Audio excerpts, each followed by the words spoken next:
రాష్ట్రంలో పేదల ఆహార భద్రతకు ప్రభుత్వం పెద్దపీట వేసింది. దారిద్ర్య రేఖకు దిగువన ఉన్న తెల్ల రేషన్ కార్డు కలిగిన కుటుంబాలకు సన్నబియ్యం పంపిణీ ప్రారంభం కానుంది. 2 రోజుల కిందట హుజూర్ నగర్ వేదికగా ముఖ్యమంత్రి రేవంత్ రెడ్డి చేతుల మీదుగా లాంఛనంగా ప్రారంభమైన సన్నబియ్యం పంపిణీ నేటి నుంచి హైదరాబాద్ మినహా అన్ని జిల్లాల్లో ప్రారంభం కానుంది.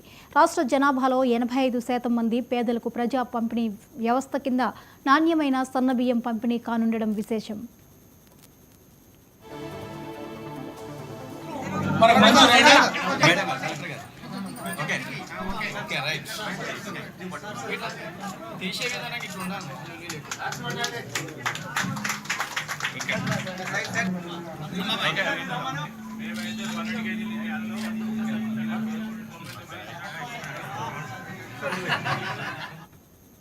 తెలంగాణలో నేటి నుంచి హైదరాబాద్ మినహా అన్ని జిల్లాల్లో చౌక ధరల దుకాణాల ద్వారా నాణ్యమైన సన్నబియ్యం పంపిణీ ప్రక్రియ ప్రారంభం కానుంది. దారిద్ర్య రేఖకు దిగువన ఉన్న తెల్ల రేషన్ కార్డు కలిగిన కుటుంబాలకు సంబంధించి ప్రతి ఒక్కరికి 6 కిలోల చొప్పున సన్నబియ్యం పంపిణీ చేయనున్నారు. ఉగాది పండుగ పురస్కరించుకుని మార్చి 30న సూర్యాపేట జిల్లా హుజూర్ నగర్ పట్టణంలో ముఖ్యమంత్రి రేవంత్ రెడ్డి చేతుల మీదుగా లాంఛనంగా ప్రారంభమైంది.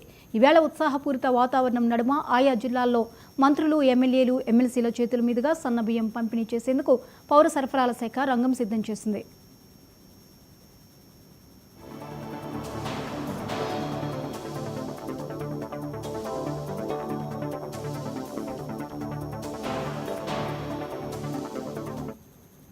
ఇప్పటికే అన్ని జిల్లాల్లో 17,500కు పైగా చౌక ధరల దుకాణాలకు సన్నబియ్యం సరఫరా పౌర సరఫరాల శాఖ మిగతా వాటికి దొడ్డు బియ్యం బదులు సన్నబియ్యం పంపిణీ చేయనుంది. గత ప్రభుత్వం హయాంలో దొడ్డు బియ్యం పంపిణీపై ప్రభుత్వం 10,665 కోట్లు ఖర్చు పెట్టినా ఫలితం శూన్యమని, ఆ సంకల్పం నెరవేరడం లేదని సీఎం రేవంత్ రెడ్డి అన్నారు. పౌర సరఫరాల శాఖ ఉన్నతాధికారులు డీలర్లతో కుమ్మక్కై ఉదాసీనంగా వ్యవహరించడం వల్ల దొడ్డు బియ్యం దారి తప్పి కోళ్ల ఫారాలు, బీర్ల కంపెనీలు, హోటళ్లు, తోపుడి ఇడ్లీ దోశల బండ్లకు చేరుతూ అవినీతి అక్రమాలకు ఆలవాలం కావడంతో ఈ నిర్ణయం తీసుకున్నట్లు సీఎం వెల్లడించారు.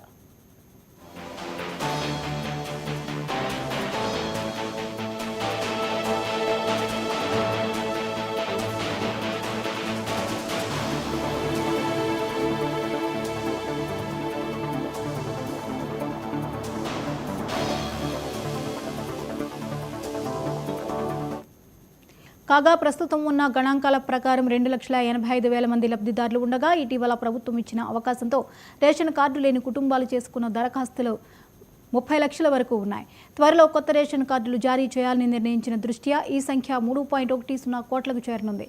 ఫలితంగా 85% పేదలకు నాణ్యమైన సన్నబియ్యం పంపిణీ చేయనున్నామని ప్రభుత్వ వర్గాలు తెలిపాయి.